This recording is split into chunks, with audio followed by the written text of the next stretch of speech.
പത്രവാർത്താസിന്റെ പുതിയൊരു എപ്പിസോഡിലേക്ക് എല്ലാവർക്കും സ്വാഗതം. ഞാൻ മരിയ, എന്നോടൊപ്പം ഉള്ളത് സുവിത്ത്. ഇന്ന് ജൂൺ 20 അപ്പൊ ഇന്നത്തെ എല്ലാ പത്രങ്ങളിലെയും പ്രമുഖ വാർത്ത എന്ന് പറയുന്നത് ബഡ്ജറ്റാണ്. അപ്പം ഇന്നലെ നമ്മുടെ ധനകാര്യമന്ത്രിയും അതുപോലെ മുഖ്യമന്ത്രിയുമായിട്ടുള്ള വി.ഡി. സതീശന് ബഡ്ജറ്റ് അവതരിപ്പിക്കുകയുണ്ടായി. അപ്പൊ UDFന്റെ കന്നി ബഡ്ജറ്റാണ്. അപ്പോൾ അതിനെക്കുറിച്ചുള്ളതാണ് അതാണ് എല്ലാ പത്രങ്ങളിലെയും പ്രമുഖമായിട്ടുള്ള ഫ്രണ്ട് പേജിൽ തന്നെ കൊടുത്തിരിക്കുന്ന വാർത്ത എന്ന് പറയുന്നത്. അപ്പൊ കേരള കൗമുദി വളരെ വെറൈറ്റി ആയിട്ടുള്ള രീതിയിൽ ബഡ്ജറ്റ് ബഫേ എന്നൊക്കെ പറഞ്ഞിട്ട് ഒരു ഇത് വി.ഡി. സതീശൻ ഇങ്ങനെ എടുക്കുന്നതും ഒക്കെ കാണിച്ച് നല്ല രീതിയിൽ ഒരു വെറൈറ്റി ആയിട്ടുള്ളൊരു പ്രസന്റേഷൻ ചെയ്തിട്ടുണ്ട്. അപ്പം പുതിയ നികുതികൾ ചുമത്താതെ വികസനത്തിന് പുതിയൊരു ദിശാബോധം നൽകുന്ന പുതിയുഗ ബഡ്ജറ്റ് നിയമസഭയിൽ അവതരിപ്പിച്ച് മുഖ്യമന്ത്രി വി.ഡി. സതീശൻ. സ്വകാര്യ പങ്കാളിത്തത്തോടെ മിഷൻ സമുദ്ര എന്ന പദ്ധതിയാണ് പ്രധാന ഹൈലൈറ്റ്. അതുപോലെ പുതിയ നികുതികളില്ല, 25 ലക്ഷം രൂപയുടെ ഉമ്മൻചാണ്ടി ആരോഗ്യ ഇൻഷുറൻസ് നടപ്പാക്കും. അതേസമയം സാമൂഹ്യ പെൻഷൻ വർധന, DA കുടിശ്ശിക തുടങ്ങിയ ക്ഷേമ പ്രഖ്യാപനങ്ങൾ ഉണ്ടായില്ല. കിഫ്ബി അടിമുടി മാറ്റം. അപ്പം പിണറായി സർക്കാരിന്റെ കാലത്ത് നിന്നും തികച്ചും വ്യത്യസ്തമായിട്ടുള്ള ഒരു രീതിയിലുള്ള ഒരു ബഡ്ജറ്റാണ് ഈ പ്രാവശ്യം മുഖ്യമന്ത്രി വി.ഡി. സതീശൻ അവതരിപ്പിച്ചിരിക്കുന്നത്. അപ്പൊ അതിനകത്ത് ഏറ്റവും വലിയ പ്രധാനപ്പെട്ട ഒരു ഹൈലൈറ്റ്സ് എന്ന് പറയുന്നത് സമുദ്ര പദ്ധതി തന്നെയാണ്. അതുപോലെ തന്നെ ഉമ്മൻചാണ്ടിയുടെ പേരിൽ 25 ലക്ഷം രൂപ വരെയുള്ള ഇൻഷുറൻസ് പദ്ധതി, അത് തെരഞ്ഞെടുപ്പിന്റെ സമയത്ത് പോലും പ്രഖ്യാപിച്ച ഒരു കാര്യമായിരുന്നു. ജനങ്ങൾക്ക് കൊടുത്തിരുന്ന ഒരു വാഗ്ദാനമായിരുന്നു. അതിന്റെ കാര്യത്തിലും അതും നടപ്പിലാക്കുമെന്ന തരത്തിൽ പറഞ്ഞിട്ടുണ്ട്. അതുപോലെ തന്നെ ബഡ്ജറ്റിന്റെ ബൈറ്റ്സ് എന്ന് പറഞ്ഞാൽ നമുക്ക് സ്റ്റാർട്ടർ ആയിട്ട്, അതായത് ഇതൊരു ബഫേ പോലെയാണ് കൊടുത്തേക്കുന്നത്. Starter, main dish, side dish, അങ്ങനെ വെറൈറ്റി ആയിട്ടുള്ള രീതിയിലാണ് കേരള കൗമുദി കൊടുത്തേക്കുന്നത്. അപ്പൊ അതിന്റെ സ്റ്റാർട്ടർ ആയിട്ട് വരുന്നത് ഇലക്ട്രിക് വാഹനങ്ങളുടെ റോഡ് നികുതി കുറച്ചു. അതുപോലെ 10 ലക്ഷം രൂപ വരെയുള്ളത് 5-ൽ നിന്നും 3%. അപ്പോൾ 10 മുതൽ 15 ലക്ഷം വരെയുള്ളത് 5% തുടരും. അതുപോലെ 15 മുതൽ 20 ലക്ഷം വരെ 8-ൽ നിന്ന് 5 അതുപോലെ 20 മുതൽ 30 ലക്ഷം വരെ 10% തുടരും. 30 മുതൽ 40 ലക്ഷം വരെ 10% തുടരും. 40 ലക്ഷത്തിന് മേൽ 10-ൽ നിന്ന് 15 അതുപോലെ അതിനകത്തെ മെയിൻ ഡിഷ് എന്ന് പറയുന്നത് മിഷൻ സമുദ്ര വിഴിഞ്ഞം കേന്ദ്രബിന്ദുവാക്കി 17 തുറമുഖങ്ങളെ കോർത്തിണക്കും. അപ്പൊ അതിനുവേണ്ടിയിട്ട് മാറ്റി വെച്ചിരിക്കുന്നത് 400 കോടി രൂപയാണ്. അതുപോലെ തന്നെ മറ്റൊരു പ്രധാനപ്പെട്ട മെയിൻ ഡിഷ് എന്ന് പറയുന്നത് കരിമണൽ ഉൾപ്പെടെയുള്ള ധാതു സമ്പത്ത് പ്രയോജനപ്പെടുത്താൻ ആലപ്പുഴ, കൊല്ലം, തിരുവനന്തപുരം ജില്ലകൾ ഉൾപ്പെടുന്ന സതേൺ എക്കണോമിക് കോറിഡോർ, അതിനു വേണ്ടിയിട്ട് മാറ്റിവെച്ചിരിക്കുന്നത് 100 കോടി രൂപയാണ്. അതുപോലെ ലോജിസ്റ്റിക്സ് ടൂറിസം വികസന ലക്ഷ്യവുമായി ഏവിയേഷൻ ഹബ്ബ്, അതിനു വേണ്ടിയിട്ട് മാറ്റിവെച്ചിരിക്കുന്നത് 200 കോടി രൂപ. പിന്നെ അതിന്റെ സൈഡ് ഡിഷ് ആയിട്ട് വരുന്നതെന്ന് പറയുന്നത് റിന്യൂവൽ എനർജി പദ്ധതി, അതിന് 100 കോടി മാറ്റിവെച്ചു. MSM ഇ ഗ്രോത്ത് സ്കീം 100 കോടി. കേരള നോളജ് വാലി 100 കോടി. ജെൻസി ആൻഡ് ന്യൂജൻ ടെക്നോളജി 50 കോടി. മാരിടൈം മ്യൂസിയം 50 കോടി. കേരള റിസർച്ച് പാർക്ക് 50 കോടി. അപ്പൊ ഇത്തരത്തിലുള്ള പദ്ധതികളാണ് വി.ഡി. സതീശന്റെ സർക്കാർ കൊണ്ടുവന്നിരിക്കുന്നതും. അപ്പം കേരളം വലിയ രീതിയിൽ ഉറ്റുനോക്കുന്ന ഒരു ബഡ്ജറ്റ് ആയിരുന്നു ഇത്. അപ്പം പിണറായി സർക്കാരിന്റെ അതായത് തുടർച്ചയായിട്ടുള്ള 2 ഭരണത്തെ മാറ്റിമറിച്ചുകൊണ്ടാണ് UDF അധികാരത്തിൽ വന്നത്. അപ്പോൾ അതിന്റെ ഏറ്റവും കൗതുകരമായിട്ട് തന്നെയാണ് ആളുകൾ നോക്കി കണ്ടിരുന്നതും. ഈ ബഡ്ജറ്റിനകത്ത് എന്തൊക്കെ വികസനങ്ങളാണ്, എന്തൊക്കെ മാറ്റങ്ങളാണ് വി.ഡി. സതീശന്റെ സർക്കാർ കൊണ്ടുവന്നിരിക്കുന്നതെന്ന്. അപ്പം അത് വളരെയധികം വെറൈറ്റി ആയിട്ടുള്ള കൂടുതൽ വികസനത്തിനും അതുപോലെ തന്നെ സ്ത്രീകളുടെ ഉന്നമനത്തിനും അതുപോലെ ജെൻസി യൂത്തിന്റെ എല്ലാവരുടെയും വികസനം, പ്രായഭേദമന്യേ എല്ലാവരുടെയും വികസനം ഉൾക്കൊള്ളിച്ചുകൊണ്ട് ഒരു ബഡ്ജറ്റാണ് ഇത് നമുക്ക് പറയാൻ കഴിയും. അതുപോലെ സുപ്രധാന പ്രഖ്യാപനങ്ങൾ, ഈ ബഡ്ജറ്റിലെ സുപ്രധാന പ്രഖ്യാപനങ്ങൾ എന്ന് പറയുന്നത് തിരുവനന്തപുരത്തും കോഴിക്കോട്ടും ലൈറ്റ് മെട്രോ, സ്വകാര്യ ബസ്സുകൾക്ക് 50% നികുതി ഇളവ്, ജീവനക്കാർക്ക് കുടിശ്ശികയില്ലാതെ DA DR, പിന്നെ മെഡിസെപ്പും പങ്കാളിത്ത പെൻഷനും പരിഷ്കരിക്കും. പെൻഷൻകാർക്ക് കുടിശ്ശിക വരുത്താതെ ക്ഷാമശ്വാസം. 25 ലക്ഷം രൂപയുടെ ഉമ്മൻചാണ്ടി ആരോഗ്യ ഇൻഷുറൻസ്, പ്രാരംഭ ചെലവിന് 10 കോടി രൂപ. അതുപോലെ റബ്ബറിന് താങ്ങുവില 250 രൂപ. എല്ലാ തീരദേശവാസികൾക്കും പട്ടയം. ഭൂമിയുടെ ന്യായവില പുനഃപരിശോധിക്കും. മലബാറിൽ ഫുട്ബോൾ സ്റ്റേഡിയം, സിനിമയ്ക്ക് വ്യവസായ പദ്ധതി. കൊച്ചിയിൽ JC Daniel international film city. Kozhikode MT culture park. തൃശ്ശൂരിൽ ജോൺസൺ മാസ്റ്റർ മ്യൂസിയം അക്കാദമി. അപ്പം സലിംകുമാറിന് എറണാകുളത്ത് സ്മാരകം. അങ്ങനെ നിരവധി പ്രഖ്യാപനങ്ങളും ഈ ബഡ്ജറ്റിൽ UDF സർക്കാർ ഉൾപ്പെടുത്തിയിട്ടുണ്ട്. അപ്പൊ എന്താണേലും വലിയ രീതിയിലൊരു ആകാംക്ഷയോടെയാണ് ജനങ്ങൾ കാത്തിരിക്കുന്നത്. ഇതൊക്കെ പ്രാബല്യത്തിൽ എങ്ങനെ വരും എന്നതിനെ വലിയ രീതിയിലാണ് നോക്കി കാണുന്നത്. അതുപോലെ തന്നെ പിണറായി സർക്കാരിന് കൊണ്ടുവരാൻ കഴിയാത്ത പല മാറ്റങ്ങളും കൊണ്ടുവരുമെന്നും പറയുന്നുണ്ട്. അതുപോലെ തന്നെ പിണറായി സർക്കാർ പാതി വഴിയിലിട്ട പല കാര്യങ്ങളും മുന്നോട്ട് കൊണ്ടുപോകുമെന്ന തരത്തിലും ബഡ്ജറ്റിനകത്ത് പ്രഖ്യാപിച്ചിട്ടുണ്ട്. ഈ JC ഡാനിയൽ ഫിലിം സിറ്റി ഒരു 10 വർഷം മുമ്പ് വന്നതാണ്. മീൻസ് അത് ഇത്രയും കാലമായിട്ട് പണിയൊന്നും നടന്നിട്ടില്ല. പക്ഷെ എന്നാലും സലീം കുമാറിന് എന്തിനാ ശരിക്കും പറഞ്ഞാൽ 1 കോടി രൂപ സ്മാരകത്തിന് വേണ്ടിയിട്ട് ഇവിടെ ഒരു 17-8 ഇപ്പൊ 7-8 കുടുംബങ്ങൾക്ക് എങ്ങനെ പോയാലും നമുക്കൊരു 15 ലക്ഷത്തിന് ഒരു 1000 സ്ക്വയർ ഫീറ്റ് വീട് വെക്കാൻ പറ്റും പാവപ്പെട്ടവർക്ക്. ഇവിടെ പഞ്ചായത്ത് നിന്ന് 5 ലക്ഷം രൂപ പാസ്സാവണം കൂടിയില്ല അത്യാവശ്യം വീട് വെക്കാനായിട്ടുള്ള തറപണിക്കുള്ളത്. അപ്പൊ എന്തിനാ ഈ സലീം കുമാറിന് ശരിക്കും പറഞ്ഞാൽ 1 കോടി രൂപയുടെ ആവശ്യം? കൂട്ടുകാരനായതും കൊണ്ടാണോ അങ്ങനെ 1 കോടി രൂപ സ്മാരകത്തിന് വേണ്ടി വെച്ചതെന്ന് എനിക്ക് പേഴ്സണലി തോന്നുന്നു. എന്തായാലും അതത്ര നല്ല കാര്യമായിട്ട് എനിക്ക് തോന്നുന്നില്ല. അതുപോലെ തന്നെ എല്ലാവരും പെൻഷന്റെ കാര്യം 3000 ആക്കും എന്നുള്ള സന്തോഷത്തിലാണ് ജയിപ്പിച്ചത്. ഇനിയിപ്പോ അതില്ലാത്തോണ്ട് അത് നല്ല നിരാശയായി. കുട്ടികൾക്ക് എല്ലാവർക്കും 1000 രൂപ വരും എന്ന് പറഞ്ഞു, അതും നല്ല നിരാശയായി. പക്ഷെ ആ കൂടെ ഗുണം എന്താ വെച്ചാൽ ഇലക്ട്രിക് വാഹനങ്ങൾക്ക് 3% കുറയ്ക്കുന്നു പറയുന്നത് നല്ല കാര്യമാണ്. കാരണം ഇപ്പൊ ടാറ്റേന്റെ ഒക്കെ ഒരു ഇലക്ട്രിക് കാർ വാങ്ങുമ്പോൾ 17 ലക്ഷമാണ്. അപ്പൊ ഈ 17 ലക്ഷം വരുന്നത് തന്നെ അതിന്റെ ടാക്സ് തന്നെ 2.5-3 ലക്ഷം രൂപ ആവുന്നുണ്ട്. അപ്പൊ അത് കമ്മിയാവണത് ഗുണം തന്നെയാണ്. പക്ഷെ അതൊക്കെ കാർ ഉള്ളവർക്കാണ്. അതുപോലെ പെൻഷൻ വാങ്ങണവർക്ക് ടാക്സ് ഇല്ലാത്തതും നല്ല തന്നെയാണ്. ടാക്സ് എന്ന് പറഞ്ഞാൽ ആ കൂടെ പിടിക്കണത് 2000 രൂപയാണ്. അതിപ്പോ കമ്മിയാക്കിയില്ലെങ്കിലും ഒന്നുമില്ല. 2000 രൂപ പിടിക്കണ തന്നെ 1 ലക്ഷം രൂപ ടാക്സ് ഉണ്ടെങ്കിൽ മാത്രം, അല്ല 1 ലക്ഷം രൂപ പെൻഷൻ ഉണ്ടെങ്കിൽ മാത്രമേ പിടിക്കുള്ളൂ. എന്തായാലും കുറച്ച് അതൃപ്തി എനിക്ക് കൂടുതലാണ്. കാരണം അതത്ര സുഖമായില്ല. പിന്നെ റബ്ബറിന്റെ താങ്ങുവില 250 ആവണത്. റബ്ബറിന് ആൾറെഡി 300 രൂപയായി. അതിന് മേലെയാണ് ഇപ്പൊ കിട്ടണത്. പെട്ടെന്ന് വില കൂടിയതാണ്. ഇനി 250 ആക്കേണ്ട ആവശ്യമൊന്നും ഇല്ല. ഓക്കെ, അപ്പൊ എന്താണേലും ഇതെങ്ങനെ പ്രാബല്യത്തിൽ വരുത്തും എന്നതിനെ അടിസ്ഥാനമാക്കിയായിരിക്കും ജനങ്ങളുടെ പ്രതികരണം, അതുപോലെ മുന്നോട്ടുള്ള വികസന പദ്ധതികൾ. ഇപ്പം ബഡ്ജറ്റ് അവതരിപ്പിച്ചു, അപ്പൊ ഇതിൽ പറഞ്ഞിരിക്കുന്ന പദ്ധതികളൊക്കെ എങ്ങനെ മുന്നോട്ട് കൊണ്ടുപോകും എന്നത് വി സതീശൻ സർക്കാരിന്റെ ഉത്തരവാദിത്തമാണ്. അപ്പം അത് നമുക്ക് മുന്നോട്ടുള്ള ദിവസങ്ങളിൽ നോക്കി വിലയിരുത്താം. ഇനി മറ്റൊരു പ്രധാനപ്പെട്ട വാർത്ത എന്ന് പറയുന്നത് മിനിമം പങ്കാളിത്ത പെൻഷന് സാധ്യത. അതായത് LDF സർക്കാരിന്റെ അശ്വേഡ് പെൻഷൻ പദ്ധതി നടപ്പിലാക്കിയില്ലെന്നാണ് സൂചനകൾ. അതായത് പങ്കാളിത്ത പെൻഷൻ പദ്ധതിയിൽ ആവശ്യമായ മാറ്റങ്ങൾ വരുത്തുമെന്നാണ് പ്രഖ്യാപനം.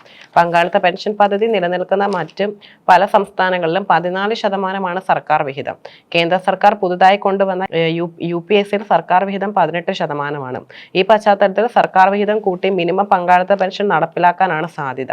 അപ്പോൾ LDF സർക്കാരിന്റെ അശ്വേഡ് പെൻഷൻ പദ്ധതി നടപ്പിലാക്കിയില്ലെന്നാണ് സൂചനകളൊക്കെ.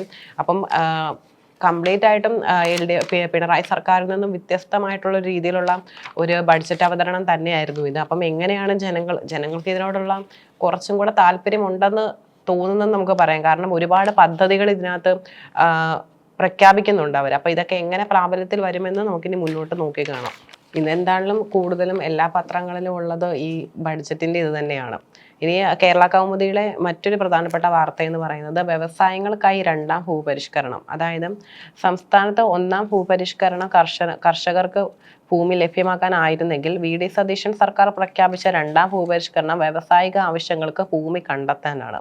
ഇതിനായി ഭൂനിയമങ്ങൾ കാലാനുസൃതമായി മാറ്റം വരുത്തും.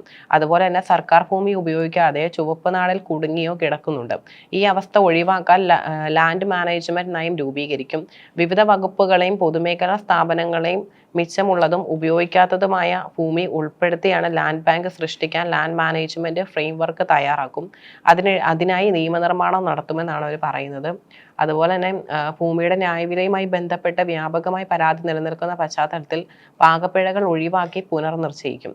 അതുപോലെ സാങ്കേതിക വിദ്യയുടെ സഹായത്തോടെ കൃത്യമായ വിപണി വിവരങ്ങളുടെയും ഫീൽഡ് ഡേറ്റയുടെയും അടിസ്ഥാനത്തിലാവും പരിഷ്കരണം നടപ്പാക്കിയെന്ന് ബഡ്ജറ്റ് പ്രസംഗത്തിനിടെ മുഖ്യമന്ത്രി VD സതീശൻ വ്യക്തമാക്കുകയുണ്ടായി. ഈ ബഡ്ജറ്റിന്റെ തന്നെ എല്ലാത്തിലും ഉള്ളത് മാതൃഭൂമിയിലാണെങ്കിൽ അത്യാവശ്യം തൃശ്ശൂരാണ് കേരളത്തിൽ ഏറ്റവും കൂടുതൽ സ്വർണ്ണം ഉള്ളതെന്നുള്ളത് നമുക്ക് എല്ലാവർക്കും അറിയാം. തൃശ്ശൂരാണ് ഏറ്റവും കൂടുതൽ പൈസയുള്ളത്. അത് കഴിഞ്ഞാൽ പിന്നെ വരുന്നത് കോഴിക്കോടും കോട്ടയം തന്നെയാണ് ഏറ്റവും കേരളത്തിലെ പൈസയുള്ളത്. പിന്നെയാണ് മലപ്പുറം വരുന്നത്, പിന്നെയാണ് തിരുവനന്തപുരവും വരുന്നത്.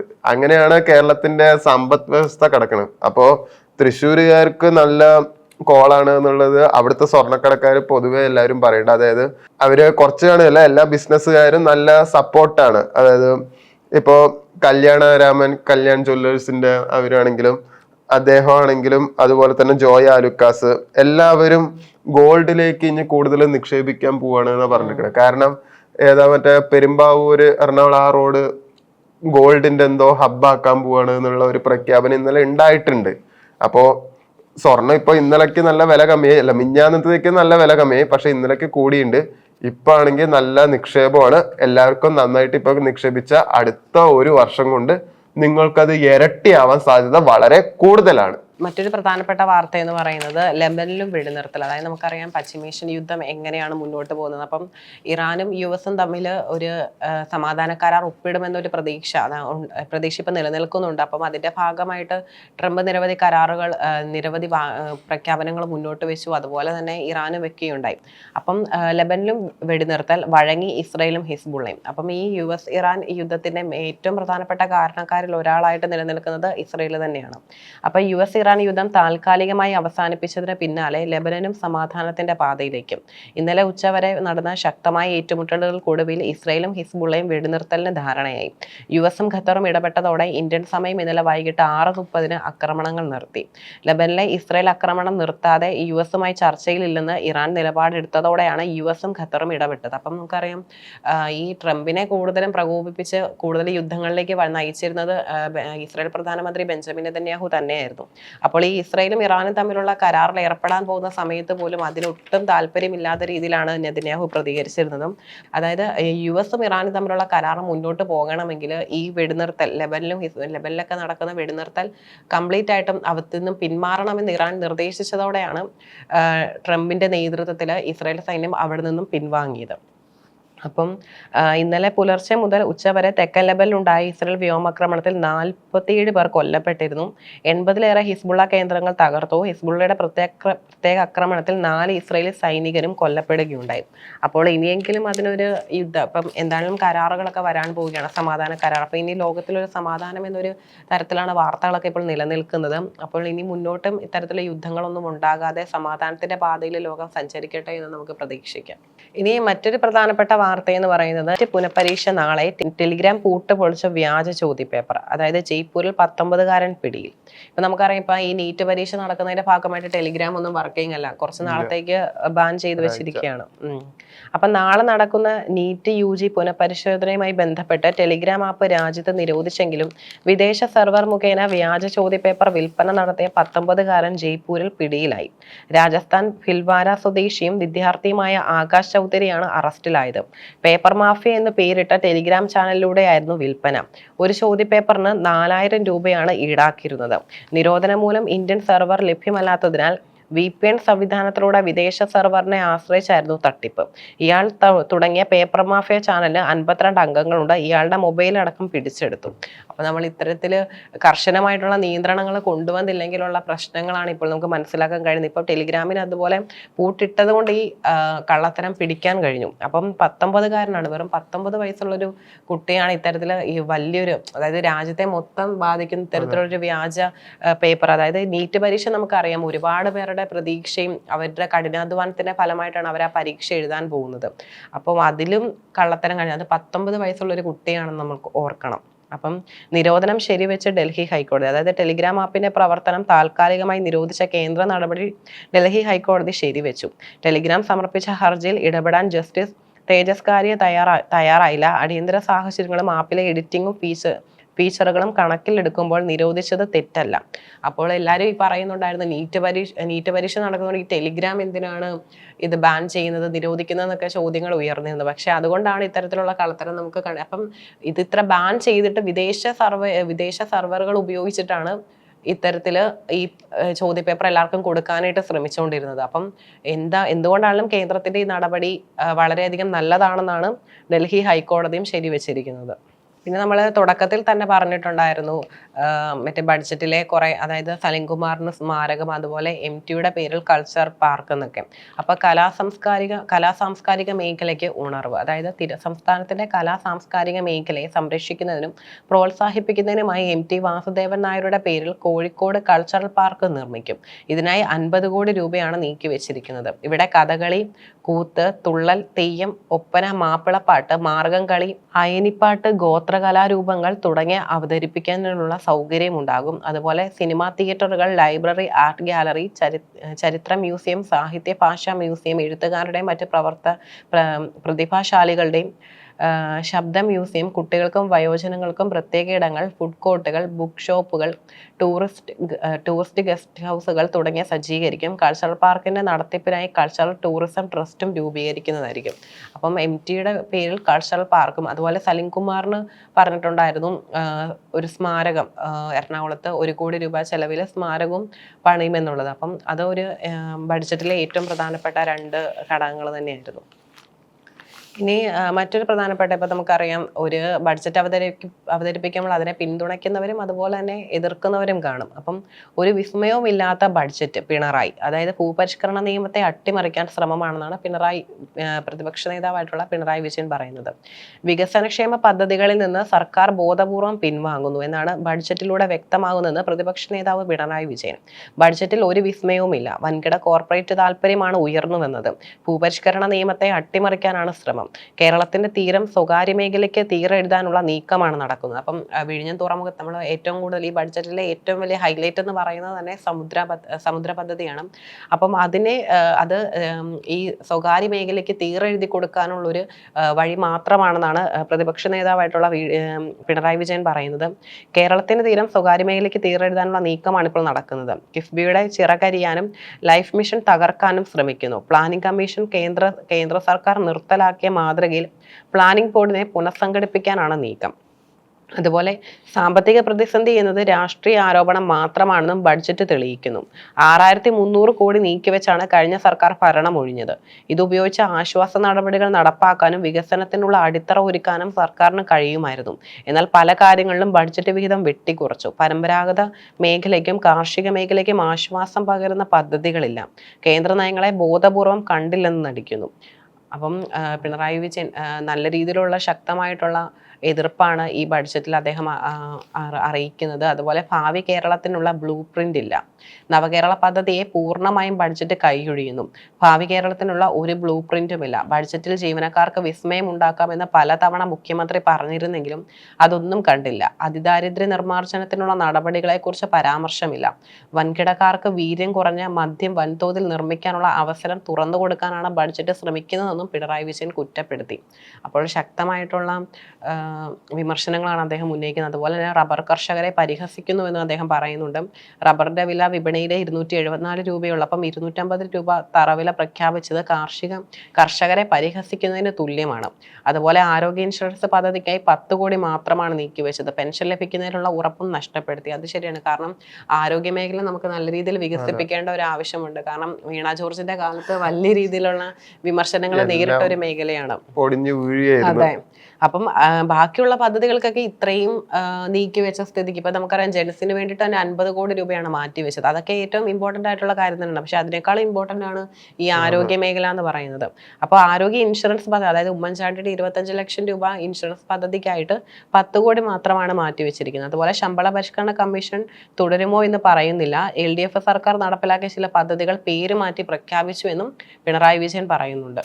ഇനി മറ്റൊരു പ്രധാനപ്പെട്ട വാർത്ത നമുക്കറിയാം, രമേശ് ചെന്നിത്തല ആഭ്യന്തരമന്ത്രിയായി ചുമതലയേറ്റപ്പോൾ മുതൽ വലിയ രീതിയിലുള്ള മാറ്റങ്ങൾ നമ്മുടെ കേരളത്തിൽ വന്നു തുടങ്ങിയിരുന്നു. അപ്പം ഓപ്പറേഷൻ തുഫാന് 10 കോടിയാണ് ഇപ്പോൾ നീക്കി വെച്ചിരിക്കുന്നത്. അപ്പോൾ ഒരുപാട് നമുക്കറിയാം പ്രായപൂർത്തിയാകാത്തതും അതുപോലെ പ്രായപൂർത്തിയായതുമായിട്ടുള്ള ഒരുപാട് ലഹരി വേട്ട നല്ല രീതിയിൽ അദ്ദേഹം നടത്തിക്കൊണ്ട് പോയിരുന്നു. അപ്പം ലഹരി ലഭ്യത കുറയ്ക്കാൻ പ്രത്യേക ആക്ഷൻ പ്രോട്ടോകോൾ നടപ്പാക്കുമെന്നും സ്കൂൾ കോളേജ് കേന്ദ്രീകരിച്ച് മുൻകരുതൽ സംവിധാനങ്ങൾ ഒരുക്കുമെന്നും ബഡ്ജറ്റിൽ പറയുന്നു. പോലീസിന്റെ ലഹരിവേട്ടയായ ഓപ്പറേഷൻ തുഫാന് 10 കോടി രൂപ, ലഹരി വിമുക്ത ക്യാമ്പുകൾ, ഡാർക്ക് നെറ്റ് നിരീക്ഷണം, സാമ്പത്തിക കുറ്റകൃത്യങ്ങൾ നിരീക്ഷിക്കൽ, ബോധവൽക്കരണം എന്നിവ നടപ്പാക്കും. മയക്കുമരുന്നിന്റെ ഉത്ഭവ വിതരണ ശൃംഖല കണ്ടെത്തി ഇല്ലാതാക്കാൻ പദ്ധതി. അപ്പം മയക്കുമരുന്നിന്റെ ഉത്ഭവ ശൃംഖല കണ്ടെത്തിയിട്ട് അത് ഇല്ലാതാക്കാനാണ് ഓപ്പറേഷൻ തുഫാൻ പ്രധാനമായിട്ട് ലക്ഷ്യം വെക്കുന്നത്. അപ്പൊ അതിനു വേണ്ടിയിട്ട് ബഡ്ജറ്റിൽ പറയുന്നത് 10 കോടി രൂപ നീക്കി വെക്കുമെന്ന തരത്തിലാണ്. അപ്പൊ നമ്മൾ ബഡ്ജറ്റിനകത്ത് നമ്മൾ ഏറ്റവും കൂടുതൽ പറഞ്ഞിരുന്ന ഒരു കാര്യം, അതിന്റെ ഹൈലൈറ്റ് എന്ന് പറയുന്നത് തന്നെ മിഷൻ സമുദ്ര എന്നതാണ്. അപ്പം കടൽ വഴി നാടാകെ വികസനം. അപ്പം മിഷൻ സമുദ്രമായിരുന്നു ഏറ്റവും വലിയ ഹൈലൈറ്റ് ആയിട്ട് ബഡ്ജറ്റിൽ UDF സർക്കാർ അവതരിപ്പിച്ചത്. അതിൻ്റെ കാര്യങ്ങളിലേക്ക് വിശദമായിട്ട് നോക്കുകയാണെങ്കിൽ ടൂറിസം IT വ്യവസായങ്ങളിൽ നിന്ന് ചുവട് മാറ്റി വിഴിഞ്ഞം അന്താരാഷ്ട്ര ആഴക്കടൽ തുറമുഖത്തിന്റെ സാധ്യതകൾ കേരളത്തിലെ 600 കിലോമീറ്റർ തീരത്തും ലഭ്യമാക്കാൻ ലക്ഷ്യമിട്ടുള്ള വമ്പൻ പദ്ധതിയാണ് ബഡ്ജറ്റിൽ ഇന്നലെ മുഖ്യമന്ത്രി VD സതീശൻ അവതരിപ്പിച്ച മിഷൻ സമുദ്ര. പദ്ധതി തുടങ്ങുന്നതോടെ കേരളം ലോക മാരിടൈം ഭൂപടത്തിലെ സുപ്രധാന പോർട്ട് സിറ്റിയായി മാറ്റും. 400 കോടി രൂപയാണ് ബഡ്ജറ്റിൽ നീക്കിവെച്ചത്. അതുപോലെ റോഡ്, സമുദ്രം, റെയിൽ, ഉൾനാടൻ ജലപാത, നിർമ്മാണ മേഖലകൾ, ഗ്രീൻഫീൽഡ് സിറ്റി എന്നിവയെല്ലാം കോർത്തിണക്കി മാരിടൈം സമ്പദ് വ്യവസ്ഥയിലേക്ക് മാറ്റുമെന്നാണ് സവിശേഷത. അപ്പൊ അതിന്റെ ഏറ്റവും വലിയ സവിശേഷത അതാണ്. എല്ലാ മേഖലകളെയും ഉൾക്കൊണ്ട്, അതായത് റോഡ്, സമുദ്രം, റെയിൽ, ഉൾനാടൻ ജലപാത, നിർമ്മാണ മേഖലകൾ, ഗ്രീൻഫീൽഡ് സിറ്റി എല്ലാത്തിനെയും ഉൾക്കൊള്ളിച്ചുകൊണ്ട് ഒരു വലിയ രീതിയിൽ കേരളത്തെ ഒരു മാരിടൈം ഭൂപടത്തിലെ സുപ്രധാന പോർട്ട് സിറ്റി ആക്കുമെന്നാണ് VD സതീശൻ സർക്കാർ മുന്നോട്ട് വയ്ക്കുന്ന മിഷൻ സമുദ്രയിൽ പറയുന്നത്. അതുപോലെ മിക്ക മേഖലയിലും പുതിയ നയം. അടിസ്ഥാന സൗകര്യ പദ്ധതികൾക്കും നിക്ഷേപകർക്കും ഭൂമി ലഭ്യമാക്കാനുള്ള രണ്ടാം ഭൂപരിഷ്കരണത്തിന് പുറമെ VD സതീശൻ സർക്കാരിന്റെ കന്നി ബഡ്ജറ്റിൽ നിരവധി മേഖലകളിൽ നിയമഭേദഗതിയും നയരൂപീകരണവും ഉൾപ്പെട്ടു. ദേശീയ അന്താരാഷ്ട്ര സർവകലാശാലകളെയും ലോകോത്തര പാരമ്പര്യ സർവകലാശാലകളെയും ആകർഷിക്കാൻ നിയമനിർമ്മാണം നടത്തും. അപ്പം വലിയ രീതിയിൽ, അതായത് തുറമുഖങ്ങളിൽ വികസനം, അത് ഒരുപാട് പേർക്ക് ജോലിയും കൂടെ കിട്ടുന്ന ഒരു അവസരമാണത്. ഈ വിഴിഞ്ഞം, അതായത് വിഴിഞ്ഞം തുറമുഖം ഉദ്ഘാടനത്തിന്റെ സമയത്ത് തന്നെ പറഞ്ഞിരുന്ന ഒരു കാര്യമാണ്, കേരളം നല്ല രീതിയിൽ വികസിക്കും, നല്ലൊരു പോർട്ട് സിറ്റി ആയിട്ട് മാറും. അതുപോലെ തന്നെ ഒരുപാട് യുവാക്കൾക്ക്, ഇപ്പം നമുക്കറിയാം കേരളത്തിൽ നിലനിൽക്കുന്ന ഒരു വലിയൊരു പ്രശ്നമാണ് തൊഴിലില്ലായ്മ എന്നത്, യുവജനങ്ങളുടെ തൊഴിലില്ലായ്മ എന്നത്. അപ്പൊ അതിനൊക്കെ ഒരു പരിഹാരം ഉണ്ടാകുമെന്ന പ്രതീക്ഷയിലായിരുന്നു വിഴിഞ്ഞം തുറമുഖത്തിന്റെ നിർമ്മാണ സമയം, അതിന്റെ ഉദ്ഘാടന സമയമൊക്കെ കടന്നുപോയത്. അപ്പം ഇത്തരത്തിൽ വിഴിഞ്ഞത്തെ ലക്ഷ്യമാക്കിയ ഒരു പദ്ധതി മുന്നോട്ട് വരുമ്പോൾ അത് കൂടുതൽ യുവാക്കൾക്ക്, കൂടുതൽ യുവജനതയ്ക്ക് കൂടുതൽ തൊഴിലവസരങ്ങൾ കിട്ടുമെന്ന് നമുക്ക് പ്രതീക്ഷിക്കാം. അതുപോലെ എല്ലാ തുറമുഖങ്ങളിലും വികസന പദ്ധതികളുണ്ട്. വിഴിഞ്ഞം, കൊച്ചി തുറമുഖങ്ങൾക്ക് ചുറ്റും നിർമ്മാണ മേഖലകൾ, സ്റ്റഫിംഗ് സെന്ററുകൾ, ട്രൈപോർട്ട്, ഗ്രീൻ ബാങ്കറിംഗ് സേവനം നൽകുന്ന ഇന്ത്യയിലെ ആദ്യ തുറമുഖമായി വിഴിഞ്ഞത്തെ ഉയർത്തും. അപ്പം കേരളത്തെ ഒരു ലോകോത്തര, ഇന്ത്യയിലെ തന്നെ ഏറ്റവും വലിയൊരു പോർട്ട് സിറ്റി, അതുപോലെ നല്ല രീതിയിലൊരു വികസനമായിട്ട് കൊണ്ടുപോകാനാണ് VD സതീശൻ സർക്കാർ മുന്നോട്ട് ശ്രമിക്കുന്നത്. അപ്പോൾ ഇതൊക്കെ എത്രമാത്രം പ്രാബല്യത്തിൽ വരും, എങ്ങനെ ഇതൊക്കെ മുന്നോട്ട് പോകുമെന്ന് നമുക്ക് കണ്ടറിയാം. ഒരു പോർട്ടിനെ ആശ്രയിച്ച് എത്ര ബിസിനസ്സുകൾ വരുന്നു. അതെ. അപ്പോ അത്രയും ബിസിനസ് വരുമ്പോ അത്രയും ആൾക്കാർക്ക് ജോലി കിട്ടുകയാണ് ചെയ്യണത്. ഇപ്പൊ നമുക്കും പോയിട്ട് ഒരു ചായക്കട തുടങ്ങുകയാണെങ്കിൽ നമ്മൾ എന്തായാലും ഒരു 4 പേരെ പണിക്ക് നിർത്തും. അപ്പൊ ഓട്ടോമാറ്റിക്കലി അതെന്തായാലും ആൾക്കാർക്ക് തൊഴിൽ ഉണ്ടാവും ചെയ്യും, നമ്മുടെ ബിസിനസ്സും വളരും. പിന്നെ കേരളത്തിന്റെ ഒരു വികസനവും കൂടെയാണ് അതിനകത്ത് വരുന്നത്. കാരണം ഇപ്പൊ ഒരു പോർട്ട് സിറ്റി, അതായത് ഇതുവരെ നിലവിലില്ലാത്തൊരു കാര്യമാണത്.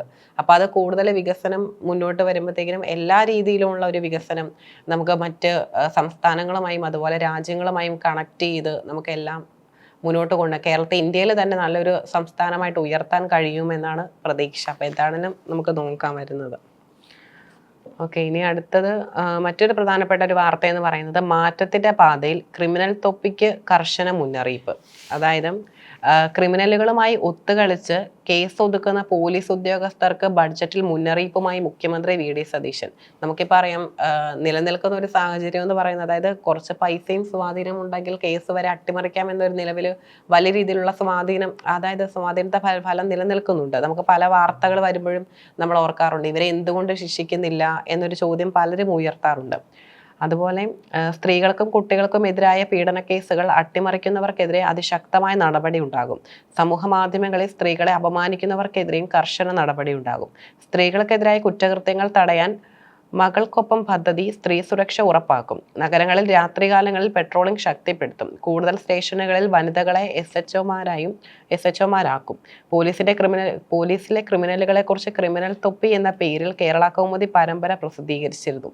അപ്പോൾ അതെന്താണെങ്കിലും നല്ലൊരു കാര്യം തന്നെയാണ്. കാരണം ഈ പല കുറ്റവാളികൾക്കും ഗുണ്ടകൾക്കും ഒരു പരിധിവരെ, അതായത് എല്ലാവരുമല്ല, ഒരു പരിധിവരെ പോലീസുകാരുടെ ഒരു സഹായവും ഇൻഫർമേഷൻസ് കിട്ടാനും ഒക്കെ അവരൊരു സഹായമായിട്ട് നിൽക്കുന്നുണ്ട്. അപ്പോൾ അതിനൊക്കെ എതിരെയാണ് ഇപ്പോൾ നല്ല ശക്തമായിട്ടുള്ളൊരു താക്കീതാണ് മുഖ്യമന്ത്രി VD സതീശൻ നൽകിയിരിക്കുന്നത്. അപ്പം ശക്തമായ നടപടിക്ക് വകുപ്പ്, അതായത് പോലീസ് ആക്ടിലെ സെക്ഷൻ 86 പ്രയോഗിച്ച് സ്ഥിരം കുഴപ്പക്കാരെ പിരിച്ചുവിടാനാകും.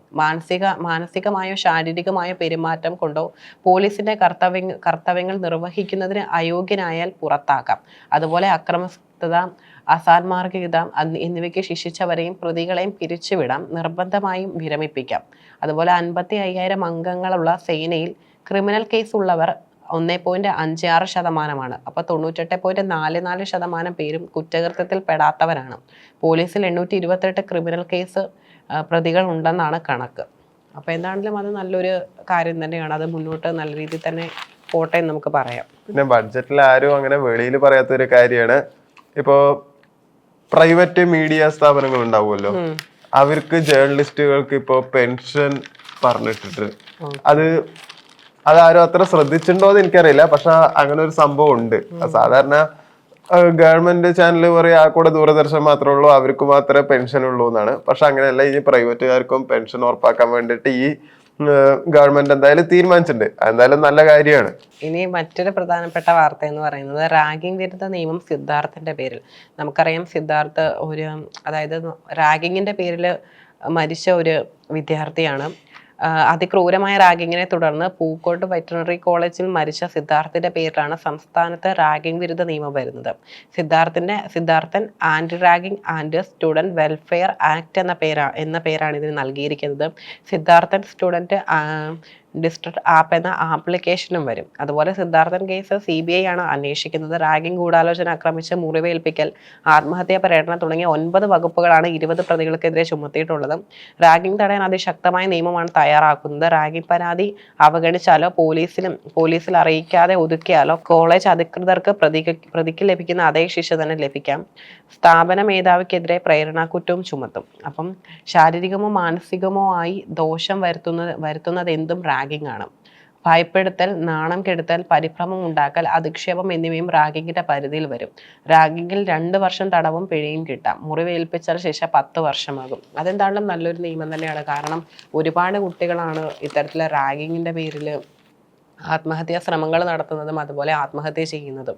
അതുപോലെ തന്നെ നമ്മൾ ഇത്തരത്തിൽ ഒരുപാട് കേസുകൾ കേരളത്തിൽ നിലനിൽക്കുന്നുണ്ട്. അപ്പോൾ അതിനെന്താണെങ്കിലും ഒരു കറക്റ്റായിട്ടുള്ള ഒരു ശിക്ഷ അവർക്ക് കൊടുത്താലേ ഉള്ളൂ ഇനി മറ്റുള്ളവരും ഇത് അനുകരിക്കാതിരിക്കത്തുള്ളൂ. അപ്പോൾ എന്നാലും ആ ഒരു നിയമം നല്ലത് തന്നെയാണ്.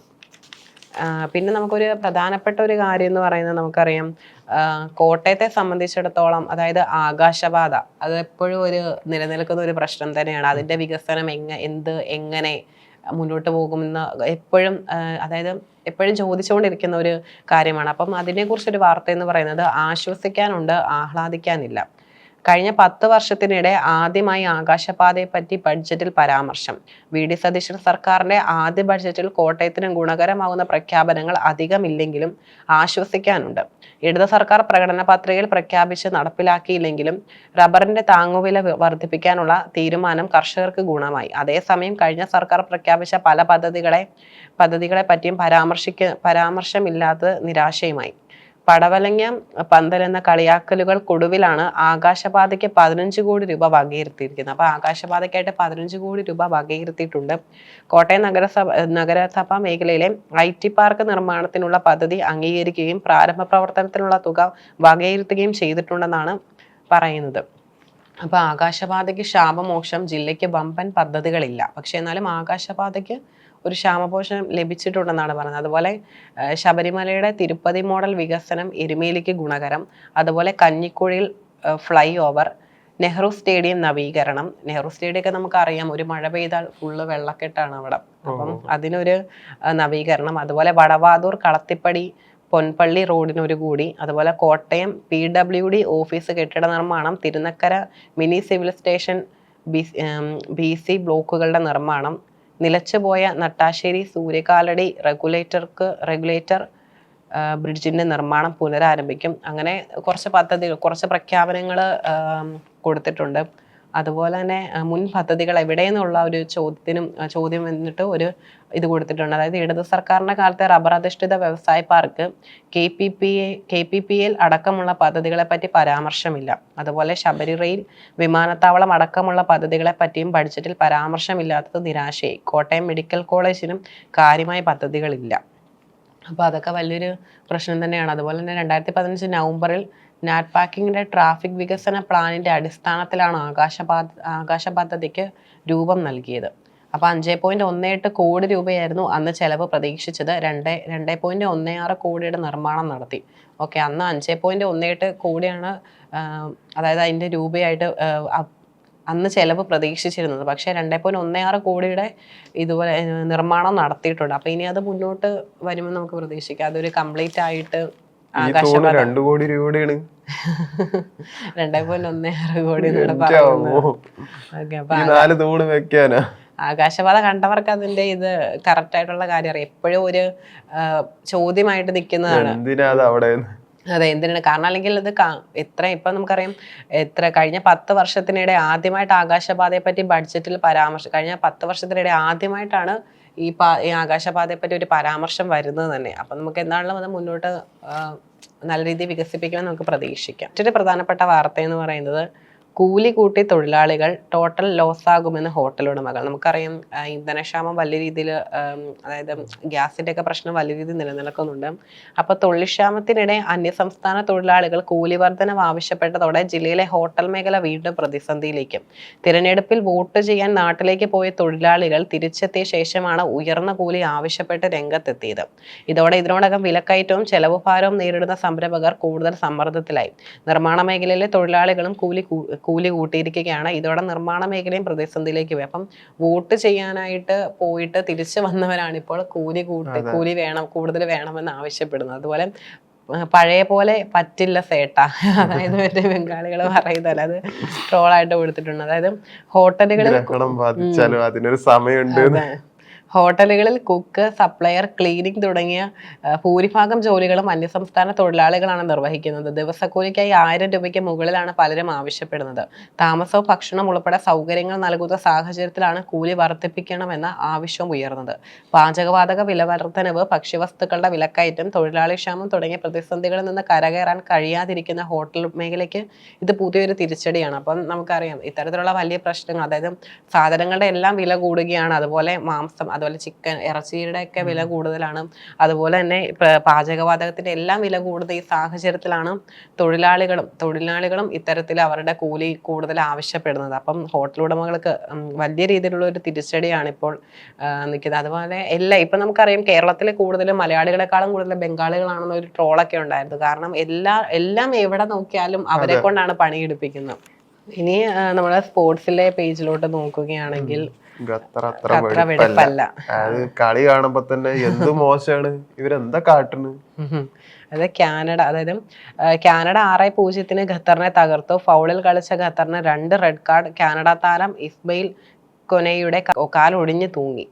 ഗോളുകൾ വാങ്ങിക്കൂട്ടും തോറും കളിക്കളത്തിൽ പരുക്കൻ പെരുമാറ്റം പുറത്തെടുത്ത ഖത്തറിന് കാനഡയിൽ നിന്ന് ഏറ്റുവാങ്ങേണ്ടി വന്നത് കനത്ത തോൽവിയും 2 ചുവപ്പ് കാർഡും. മറുപടിയില്ലാത്ത 6 ഗോളുകൾക്കായിരുന്നു കാനഡയുടെ ജയം. എന്നാൽ ഖത്തർ താരങ്ങളുടെ ഫൗളിനെ തുടർന്ന് ഇസ്മയിൽ കൊനയുടെ കാലൊടിഞ്ഞു തൂങ്ങിയത് ആതിഥേയർക്ക് തിരിച്ചടിയായി മാറി. അടിയന്തര ശസ്ത്രക്രിയയ്ക്ക് വിധേയനായ കൊനയ്ക്ക് ഇനിയുള്ള മത്സരങ്ങൾ കളിക്കാനാവില്ല. 2 ഖത്തർ താരങ്ങൾക്ക് ചുവപ്പ് കാർഡ് കണ്ട് കളം വിടേണ്ടി വന്നത്. അപ്പം വലിയ രീതിയിലുള്ള ഫൗളും കാണിക്കുന്നു. നമുക്കറിയാം റെഡ് കാർഡ് കിട്ടിയാൽ പിന്നെ 3 കളി കണ്ട് കളിക്കാൻ പാടില്ല.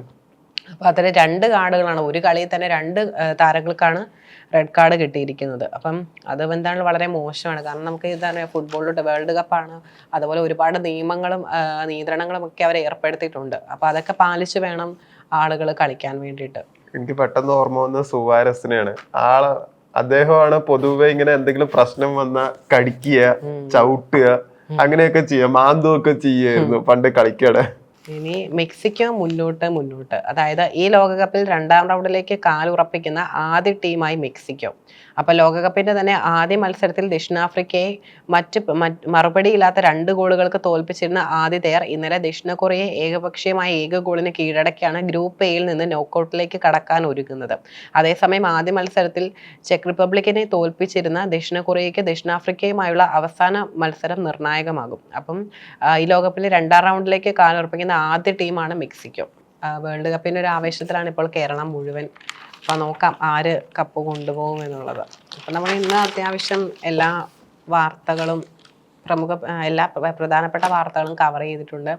അപ്പൊ നാളെ നമുക്ക് വീണ്ടും കാണാം.